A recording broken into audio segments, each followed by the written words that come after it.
Hey Racheli, so for your birthday, I have made a little list of 10 things why you're the best friend in the world. So, number one is comfort. Whenever I'm with you, I feel so comfortable. I feel like I can always be myself. Like you're that person that I'm, you know, I don't know. Okay, you go through life and you meet all these people, right? And you make lots of good friends, but there's that rare moment where you meet a friend that you can truly be yourself with and that brings out the best in you. And that you know that like whenever you're with them, then you're going to be your best person and they're going to be their best person. And like, I don't know, I'm so comfortable with you and like you bring out the good Izzy, the Izzy that I'm proud to be. And that's really special. That's really, really special. Number two is adventure. So whenever I'm with you, we do the craziest things. Like we go on these adventures and like I don't even know where we come up with the ideas that we come up with. But, like the first time we went to Mr. Carlisle's house, like who would have thunk it? Or like walking all the way down to Sam's house, or like knocking on that person's door thinking it was Sophie and it wasn't, or like, going off to New York and DC together and like staying in a room and, partying it up every night, like we have done so many adventurous things together and I'm always my most adventurous with you. Like, I don't know, you come up with these ideas and I'm just like, let's do it, I'm always ready to go with you. Number three is you're compassionate and you're loving and you listen to all my problems and my endless complaining about WAP, which is now done. I somehow managed to bring it into this video. And my rantings about Miss, what was her name? Samaya. Forgot her name. Samaya. Like, you're compassionate. I'm sure you don't care about all the stuff I, complain about, but you're always there to give me advice. And from the smallest things to the most important things, you're there for me. I can call you up and you always make me feel better. There's been so many times where I've called you up crying, having a shitty day or whatever, and you're able to, I don't know, I get off the phone laughing. I don't know what you do, but you're magical. You've got this skill and you've got this love that's so strong and it's contagious, seriously. Number four is you are hilarious. Like, seriously, I guess this goes off the first one. I mean, the third one, like, how you always make me laugh. But, like, you're just freaking funny. Like, from twerking to, like, I don't even know, like, your dad's, like, crazy jokes or whatever. Like, I don't know, whenever I'm with you, I'm just cracking up. And, like, we can just sit in your room and just, like, laugh for hours. And, I don't know, you're just funny. You're just funny. You got a skill there, babe. Number five. Okay, so this is a long one. You're funky, you're spunky, and you're always ready to do everything. So, like, oh shoot. So, I don't know, like, you've got this, like, this spunkiness about you. I don't even know what else to describe it as, but, like, I remember the first time I met you, I'm sure I've told you the story again, like, a million times.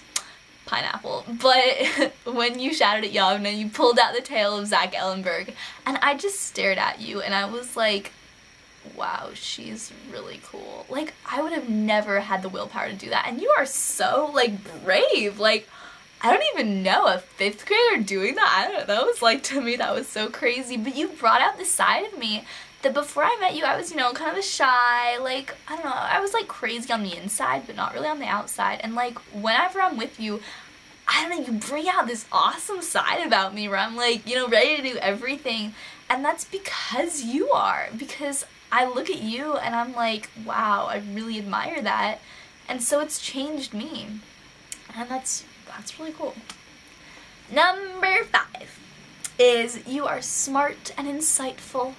So, like, you're ambitious. I've seen it so much with your whole speech and debate this year, which has really been inspiring to see you go from this kind of, couch potato, like, whatevs, life's chill, to, like, oh my god, I'm gonna be president of speech and debate. Or debate. No, speech and debate. You want to be president of everything. So, like, I don't know, even if you didn't get it, it was that ambition and that drive and how you would, I mean, this whole year, every time I try to get together with you, you're like, oh yeah, I've got a tournament, like, I'm the only one on my team, I have to go. You know, like, that's so cool and such a cool new side of you that I haven't seen much before. You know, you've always been smart, you've always had, you know, inspiring things to say, but you've never, like, really, you know, taken that leadership incentive, and this year you hella stepped it up, and it's really cool to watch you, and I'm so proud of you. And it's cool to see that because, you know, then, like, I have that kind of thing with you, like, we can talk about speech and debate together, and, but also, you know, like, your letter to the principal to trying to get rid of that English teacher, like, you got these ideas, and you know how to articulate them, and you're just like, bam, I'm gonna do it, and it's so inspiring. Dang, I keep saying that. Okay, well, it's powerful. No, it's not really. Like, I don't know, it's just really cool. Number 6, 1, 2, 3, 4, 5, 6, I think, yeah, is you're like family to me. You know, you're my sister, like, that's the end of the story. It's the way it is. You know, I go to your house, and, like, your mom is my mom, your sisters are my sisters. I just go in there, and it's just, you know, your family. Your dad with his crazy daddy jokes, and, you know, easy, so easy, and, like, I don't know. I just feel so at home, and, like, I go to your house, and it's my second home. That's just the way it is, and, like, it's so welcoming, and I just love being a part of that. I mean, like, even your grandparents, I feel like I'm family to, which is the awesomest feeling that, I don't know, I don't have with many people, and that's really special to have you to be, you know, my other sister.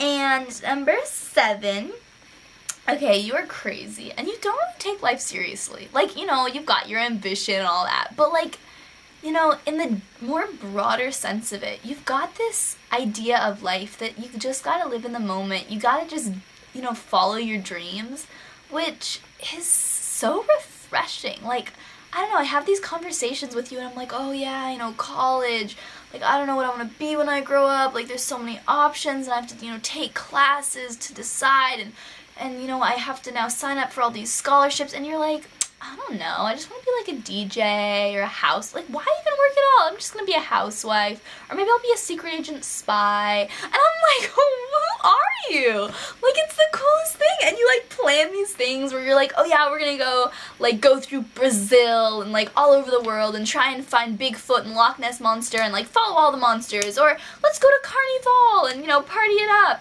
and I'm like, it's so, like, I don't know, it's so exhilarating to be with you because you have this whole sense of life that it's just fun, and, like, you don't need to worry about your future, you know, you're in the present, you're a teenager, like, I don't remember what you said, but I was looking at one of your, you know, skimpy dresses, and I was like, I don't know about that, and you're like, I don't know, I feel like we're teenagers, and we gotta just live it like teenagers, and, like, when I look back, I want to be able to look at her and be like, dang, look at that chick. And, like, that idea of, like, we don't need to be mature, we don't need to, like, look good, we just need to have fun, and that's such an awesome idea. Number 9 is I have so many memories with you, like, I don't know, okay, so Russian spies, which we really need to start spying on again, I think they might be coming out. Summertime, it's time for the Russians, and, like, okay, so, like, New York and DC, you know, crazy Morris Samea, and, like, partying up with our crazy bra parties, or, like, oh my god, those crazy bra parties everywhere, like, what was it, in, we went to Big Basin or whatever, like, in the middle of the forest, I don't know, we're just crazy. Stop! Sorry. And, yeah, I don't know, I just have so many memories with you, and I just, like, I treasure them, I really treasure them. And number 10! Okay, so it's not really a reason why you're awesome, but just, like, just want to tell you, which I'm sure you know, that you're drop dead gorgeous, and every time I'm with you, I'm just like, dang, look at her, and, like, you know, I make comments about you dyeing your hair, and, like, I'm sorry about that, like, yeah, I have my stupid morals, but, like, I don't know, you're just gorgeous, and you're so beautiful, and you just gotta work it, which you do. So yeah, I admire that, and I know, I wish I was as hot as you. So yeah, that's the list. I love you so much, and you're such an amazing friend, and I don't know who I would be without you. Like, I would be nobody. I'd be, like, sitting in a river, like, I don't know, with playing house still. I don't know. But whatever it is, I wouldn't be the same person. And I love you so much. And I'm going to sign this off, this has been really long, with a little bit of a pip pip cheerio, hopscotch, lemon drops, whiskey, gin. Love you, babe. Happy 16th.